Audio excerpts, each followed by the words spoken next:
Bonjour, bonsoir, selon l'heure à laquelle vous allez écouter ce partage. J'espère que nous allons bien. Alors, je prends la parole pour intervenir et donner mon avis et donner aussi des exemples pratiques sur certains éléments qui nous permettent de réfléchir. Découlant de la polémique qu'on a aujourd'hui, qui semble être une polémique mais qui est extrêmement important, c'est un message qui devrait réveiller beaucoup de personnes. Alors, il y a un grand frère, un influenceur camerounais qui, à travers, on a vu, qui a dit en réalité que si à 30 ans quelqu'un n'a pas déjà sa maison, ça veut dire qu'il est sur le chemin de rater sa vie. Et les gens ont commencé à beaucoup parler, ont commencé à beaucoup insulter, ont commencé à dire que, pourquoi il dit ça alors qu'on souffre, pourquoi il dit ça c'est faux. D'autres ont commencé à dire que non c'est un faux, c'est une fausse personne, ainsi de suite. Moi je m'en fous, je ne le connais pas particulièrement, mais j'ai déjà vu ce qu'il a fait et on a vu. Le premier principe c'est que le noir déteste son frère, ça c'est le premier élément. Ça veut dire qu'il n'y a qu'un peuple qui fonctionne de telle sorte que quand quelqu'un veut s'en sortir, les noirs vont tirer. Quand tu es noir, tu veux t'en sortir, les premiers gens qui vont te tirer, d'autres te tirent directement, d'autres te tirent à rien avec toi alors que derrière ils sont en train de te tirer, d'autres te tirent en allant que tu es empoisonné, d'autres te tirent en te toisant que tu veux montrer quoi, tu veux montrer que tu es plus que qui, ainsi de suite. Ça c'est le premier point. Pourquoi quand Philippe Simo parle, quel que soit ce qu'il dit, les gens vont le détester. C'est un principe qui découle donc de ça. Deuxième élément, c'est que ce qu'il dit est vrai. Pourquoi? Parce que il veut prendre le moins est haïssable. Mais je vais donner un exemple. Moi, j'ai eu plusieurs pères, mais un de mes pères, mon père, particulièrement, il a eu sa première maison à 30 ans. Et je l'ai vu avoir. Je n'ai pas suivi. Je vivais avec lui pendant qu'il avait cette maison-là. Et c'est un jeune de 30 ans, il a eu ça à 30 ans. Et quand il a eu cette maison à 30 ans, j'étais encore petit et ça m'a galvanisé, dit, moi aussi j'aurai ma maison à 30 ans. J'aurai ma maison à 30 ans. Je vais même avoir même moins que lui. Donc à un moment donné, quand je vivais pour avoir ma maison à 30 ans. C'est pourquoi c'était ça mon principe. C'était ça ma focalisation. Voilà un premier élément qui permet que les choses que Philippe Simo dit, par exemple, il a dit qu'il parlait même des Européens, il parlait des Blancs. Pourquoi? Parce que si à 30 ans tu n'as pas de maison, tu vas prendre le crédit après 30 ans, tu vas payer la maison pendant 25 ans et à 60 ans tu seras en retraite et tu vas voir l'argent va partir ainsi de suite. Il expliquait ça, mais en Afrique et au Cameroun particulièrement, c'est possible et c'est normal et tu dois fouiller et te battre pour avoir ta maison à 30 ans. Pourquoi? Parce que c'est possible. Et j'ai donc vu mon père avoir sa maison à 30 ans. Premier élément. Deuxième élément, c'est que je viens d'une partie du Cameroun où on avait et on a même la maison à partir de 16 ans. Quand j'ai grandi dans une partie du Cameroun, à l'ouest du Cameroun, où quand on grandit, quand le jeune grandit, il dort dans la même maison avec sa mère, puisque le père a sa maison, la mère a ses co-épouses. Donc la mère a sa maison à la base. Par exemple, on n'épouse pas plusieurs femmes si on peut parler de une maison. Maintenant, quand l'enfant dort avec sa mère, après, il s'énerve, il a besoin de liberté, il commence à construire un côté, on appelle le parc de, il construit, il ajoute une chambre dehors collée à la maison de sa mère. C'est là-bas donc qu'il dort dorénavant. Et quand il dort dorénavant là-bas, on est en train de voir qu'il est déjà en train de grandir pour devenir autonome. Et après ça, quand il quitte de là, il voit que c'est petit. Pourquoi? Parce qu'il ne va plus chaque jour être à côté de sa mère, être à côté de sa mère. C'est pourquoi naturellement, il se retrouve donc en train d'aller appeler ses amis. Ils font le porte-porte, ils construisent sa maison. Et généralement, à 16 ans, 17 ans, 18 ans, voilà comment un jeune arrive à avoir sa maison. Et cette maison-là, il l'a pas parce qu'il a fait beaucoup d'études, parce qu'il a eu beaucoup d'argent. Parce qu'aujourd'hui, les gens mystifient les choses. Pourquoi? Parce que les gens se sont auto-limités en pensant que le monde, c'est je grandis, je fréquente pendant 25 ans, je cherche le travail, que dans un pays où il n'y a pas de travail, après je dois trouver une femme, après je fais ceci, c'est après ça que je dois commencer à dire que j'habite où. Pourquoi? Entre-temps, l'argent serait parti dans la location. Les gens ont une manière de fonctionner dans leur tête qui fait qu'ils fonctionnent comme le blanc sans avoir les éléments du blanc. Ils fonctionnent comme le blanc sans avoir les métriques du blanc. Ils vivent la vie du blanc et après ils veulent fonctionner comme le blanc. C'est pourquoi quand on leur dit que tu dois avoir la maison à 30 ans, ils sont choqués. Parce que dans leur tête, ce n'est pas possible. Chez nous, on a la maison même à 16 ans, 18 ans. Et cette maison-là, c'est un peu une maison qu'on a prêté l'argent pour faire. C'est un peu une maison que... Ça veut dire le jeune, qu'est-ce qui permet que le jeune a sa maison à cet âge-là?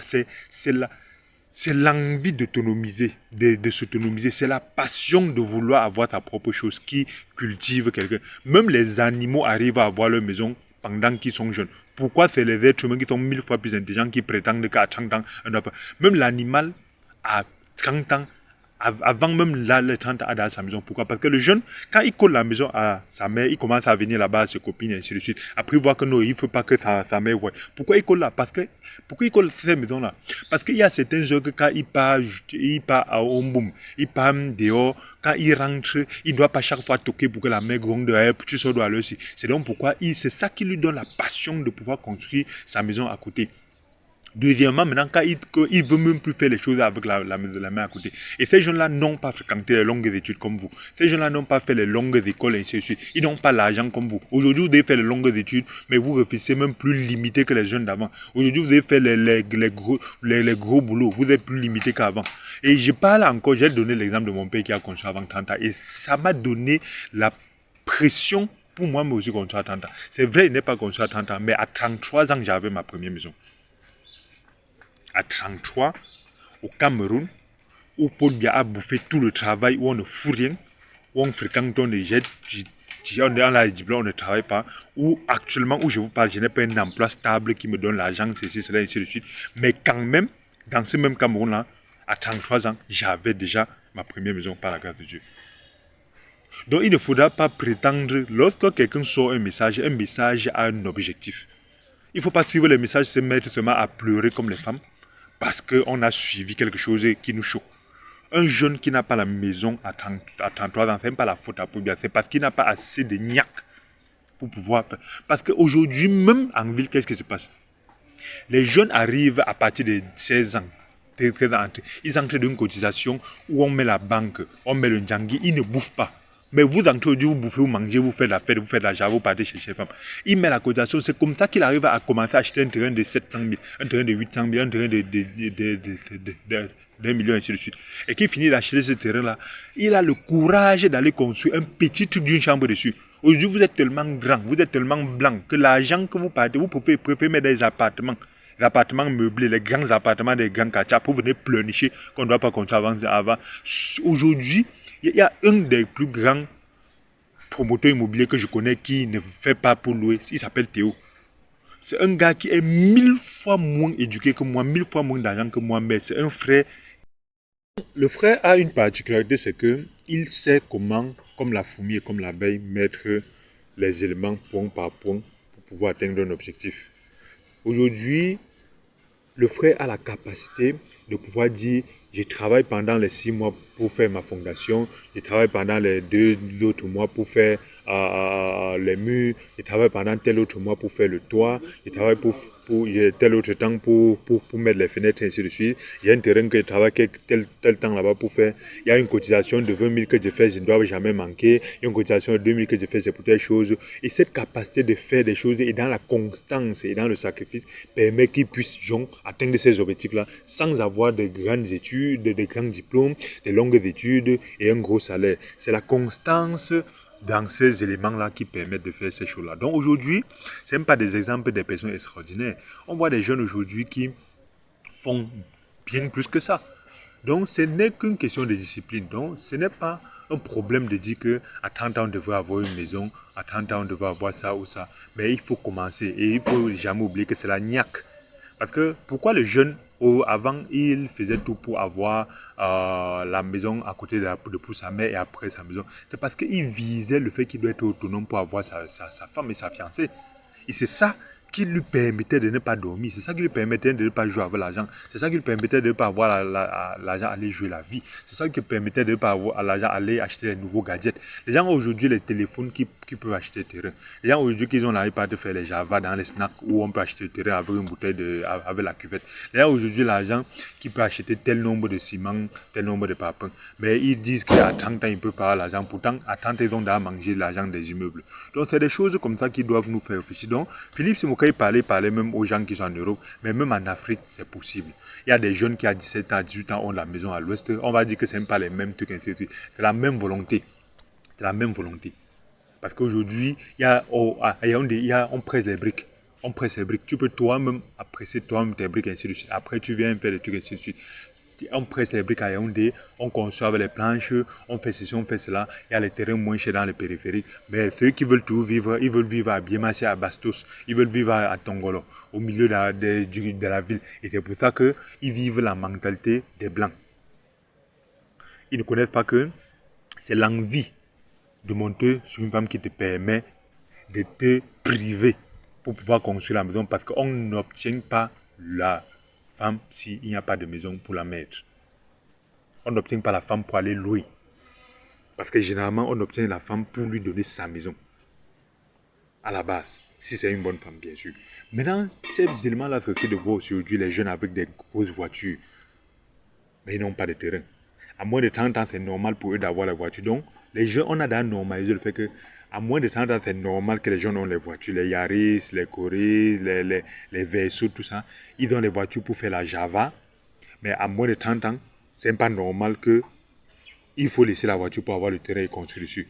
Parce que la plupart des voitures construisent le terrain et construisent quelque chose dessus. Ou ils veulent venir à la mentalité blanche que le terrain doit être forcément une grosse maison avec les grosses villas. Tant qu'il n'est pas construit la grosse maison, la grosse villa, si je ne vais pas construire de maison. On commence toujours quelque part. Donc faisons attention. Revenons à l'optimisation. Battons-nous et connaissons comprendre que toute chose a un objectif. Même lorsque quelqu'un sort un enseignement, même s'il dit que 1 plus 1 égale à 1, il ne faut pas seulement se mettre à pleurer, à crier, à dire pourquoi il dit ça, et ainsi de suite. Non, il faut poser la question, quel est le message qu'il veut me donner dedans? Quelle est l'optimisation qu'il veut me donner dedans? Les gens ne parlent pas pour rien. Les gens ne disent pas que 1 plus 1 égale à 1 pour rien. Il y a quelque chose forcément qui veut te transmettre. Il ne faut pas faire comme les autres, sur les réseaux sociaux. Pourquoi il a dit que 1 plus 1 égale à 1? Il pense que quoi? Il veut dire que non, on a fréquenté, on nous a dit que c'était égal à 2, ça veut dire qu'on manquait, et ainsi de suite. Et c'est la même chose même dans le domaine biblique. Si quelqu'un dit un truc que tu sembles penser que ce n'est pas biblique, comprends quel est le message, vérifie le contenu. C'est quand tu vérifies le contenu, le Saint-Esprit peut te dire quelque chose qui est différent et qui peut être un enseignement. Il ne faudra pas que quelqu'un vienne dire par exemple que Moïse a fendu la mer et qu'il a baptisé les gens. C'était un baptême. Tu te choques seulement. C'était quel baptême? Il ne connaissait pas Dieu. Il y a un peu ainsi de suite, ainsi de suite. Non. Il faut poser la question. Quel est le message qu'il voulait dire là? Quel est le message qu'il veut transmettre? C'est très très important. Donc quand Philippe Simo dit qu'un jeune à 30 ans doit avoir, c'est extrêmement important. Parce qu'aujourd'hui, un jeune qui à 30 ans a un terrain, a une maison, il y a beaucoup de chances qu'à 40 ans, il ait un deuxième terrain, une deuxième maison. Ne vous inquiétez pas. Parce que si en 30 ans, tu as dans la niaque de cotiser à la réunion, tu as dans la niaque de ne pas aller dans les châtaignes, tu as dans la niaque de ne pas acheter d'abord les voitures, c'est qu'à partir de 30 ans où tu es censé avoir un peu plus d'argent, parce qu'étant un peu plus actif, cet argent-là, tu vas mettre pour finir bien ta maison et construire encore d'autres maisons. Mais si à 30 ans, tu n'as même pas encore une maison, tu vas dormir donc dans la mentalité que j'attends le jour que j'aurai la plus grande maison. J'attends le jour que j'aurai le plus grand argent. J'attends le jour que j'aurai le plus grand boulot. Et si tu as pu attendre de 16 ans à 30 ans pour avoir de l'argent, tu vas voir que tu vas encore toujours être dans l'attente parce que ton cerveau aura donc accepté qu'il faut attendre. La même chose aussi, si une personne à 30 ans n'est pas mariée ou n'est pas fiancée de façon stable, sois-en sûr que de 30 à 40 ans, il ne va pas se marier de façon stable parce qu'il va soit s'accrocher sur quelqu'un pour dire que moi aussi, il ne faut plus qu'on m'appelle célibataire dans la famille. Soit il va aussi dire que non, j'attends parce qu'il n'y a pas le bon homme, il n'y a pas la bonne femme. Les hommes sont méchants, les femmes sont des bordels, tout ça.